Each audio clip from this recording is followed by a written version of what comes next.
Montana Governor Greg Gianforte joins me now. Greg, thank you so much for being here this morning. We appreciate it. I got to imagine it wasn't just the parking garage, but probably also the ideological vetting of your troops that made you say enough is enough.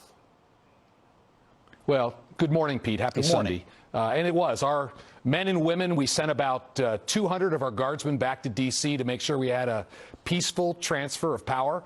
They did their job, and it is a national disgrace that they were escorted out of the Capitol into an unheated parking garage. When I got that news, I immediately called our adjutant general and said, get our men and women back home. Are they back now in Montana, Governor? They're coming back. We had an initial group come via some commercial flights.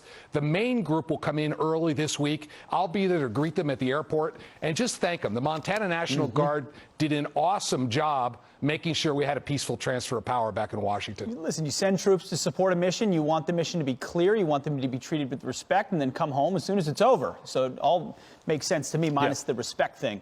But I've got to ask you, Governor, about the Keystone XL pipeline. You've been very critical of the decision of Joe Biden's administration to halt the construction of that. It hits your state significantly. What is the impact of halting construction of the Keystone XL pipeline? Well, Pete, it's massive. This project has been fully vetted. It's had broad bipartisan support here in Montana, our entire federal delegation. My two predecessors in this office, both Democrats, support the Keystone XL pipeline. It would have created thousands of U.S. jobs, hundreds of jobs here in Montana, but probably the most important thing, the Keystone XL pipeline is a lifeline for rural Montana. Over $100 million in annual taxes that we were counting on to pay for teachers, to pay for law enforcement, to pay for infrastructure. We need this in rural Montana, and it's also the most economical and environmentally sensitive way to get crude oil to market. It's going to get there anyway, but now it's going to be on our roads and rail. Well, then the obvious question to all of those points are, why are they stopping it?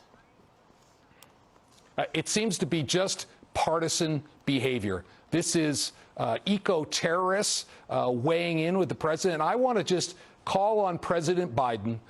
This decision falls unduly on hardworking Montanans and Americans. Please reverse course and reverse this executive order. Yeah, when the Democrats got in bed with radical environmentalists, they had to make deals like this to appease them. And that's precisely what's happening with the Keystone XL pipeline, and workers get thrown under the bus as a result. Governor Greg Gianforte, thank you very much for your